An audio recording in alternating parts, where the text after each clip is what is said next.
नमस्कार दोस्तों, स्वागत है आपका। आज जो हम घटना देखने वाले हैं दोस्तों, वो एक सच्ची घटना है। ये जिस किताब से ली गई है दोस्तों, उसका नाम है जर्नी ऑफ सोल्स, आत्माओं की यात्रा।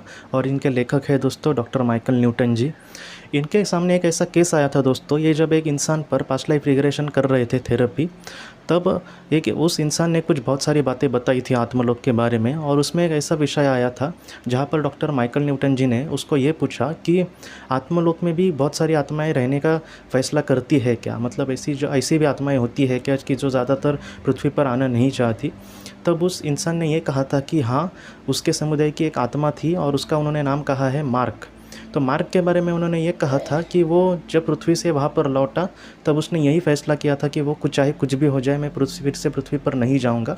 जब इसका कारण पूछा गया तब उन्होंने ये कहा कि उसने ज़्यादातर तो जन्म नहीं लिए थे, मतलब एक रेगुलर जितने जन्म लेने पड़ते हैं उतना भी उसका मतलब कुछ भी नहीं उसने लिए थे अगर कहा जाए तो। लेकिन कुछ जन्मों में ही वो इतना दुखी हुआ था या फिर उसना मतलब परेशान हुआ था इन सारी चीज़ों से, तो इस वजह से उसने फ़ैसला किया था। शुरुआती दौर में वो यही कहता रहा कि मैं ज़रा भी नहीं जाऊँगा। तब डॉक्टर माइकल न्यूटन जी ने पूछा कि ऐसे वक्त में क्या किया गया, उस पर ज़बरदस्ती की गई क्या या फिर उसको कहा गया क्या।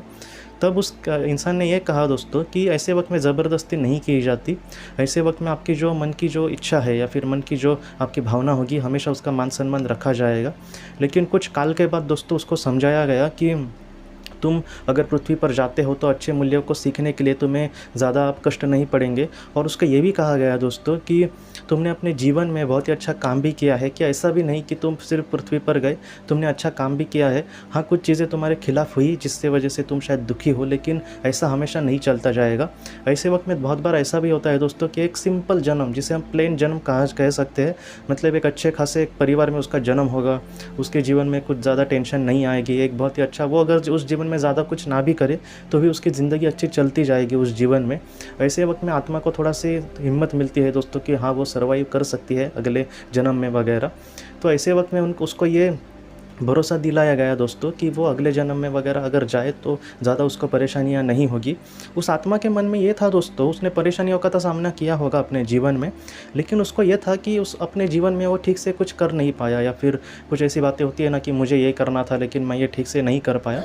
लेकिन जो बड़ी आत्माएँ, उसके मार्गदर्शक, उसके शिक्षक जो थे, उन्होंने उसको बहुत ही ज़्यादा भरोसे से कहा कि तुम चिंता मत करो, और जितना हो सके जितना तुमको मतलब पॉसिबल होता था उस जीवन में, उससे बहुत ज़्यादा तुमने अच्छा काम किया है। तुम इस बात को लेकर ज़रा भी चिंता मत करो, और भविष्य में भी अगर तुम प्रयास करोगे तो एक अच्छी ज़िंदगी जी पाओगे। तो इस तरह से उसको कहा गया। और जब उसका वक्त आया, मतलब जब उसके लिए ठीक ठाक एक अच्छा वक्त था, तब उसको कहा गया कि तुम अगर चाहो तो तुम पृथ्वी पर जन्म ले सकते हो। और उस आत्मा ने भी दोस्तों बाद में तैयारी अपनी दर्शाई और उसने कहा कि ठीक है, और बाद में पृथ्वी पर भी दोस्तों लौट आया और उसने अपने जीवन को शुरू किया फिर से। तो ऐसी भी चीज़ें होती है दोस्तों। कभी कभी ऐसा तो ज़रा भी नहीं है दोस्तों कि आप किसी पर ज़बरदस्ती की जाएगी आत्मा को कि पृथ्वी पर आप जाओ ही।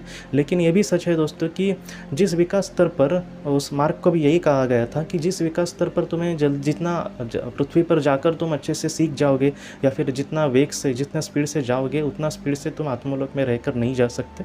तो इस वजह से भी बहुत सारी आत्माएं होती है जो कभी कभी पृथ्वी पर ही जन्म नहीं लेती दोस्तों। तो पृथ्वी पर एक बुरा भी जन्म बहुत सारी आत्माएं लेती है, ताकि वो अपना जो विकास का स्पीड है वो बढ़ा सके, या फिर एक ही जीवन में ज़्यादा से ज़्यादा कुछ अच्छा करने की कोशिश कर सके।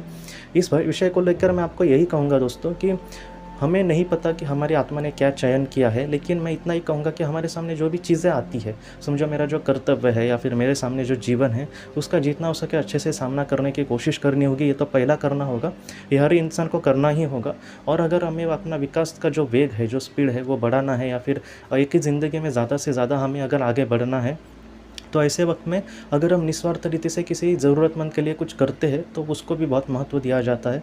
तो इस तरह से अगर हम आगे बढ़े दोस्तों, तो हमारे जीवन का पूरी तरह से बहुत ही अच्छे से कल्याण हो सकता है और हम बहुत ही अच्छे से अपना विकास कर सकते हैं दोस्तों।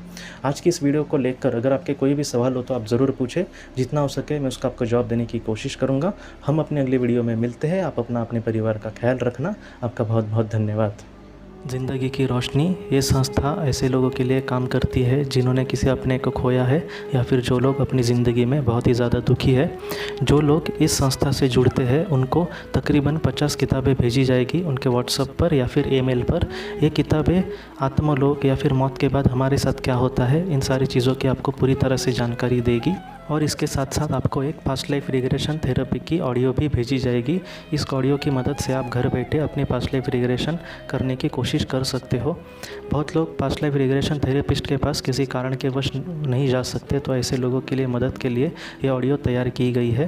तो आप ज़रूर इस संस्था से जुड़े। इस संस्था से जुड़ने के लिए सामने जो व्हाट्सएप का नंबर दिया है, आप कृपया उस पर संपर्क करें। आपका बहुत बहुत शुक्रिया।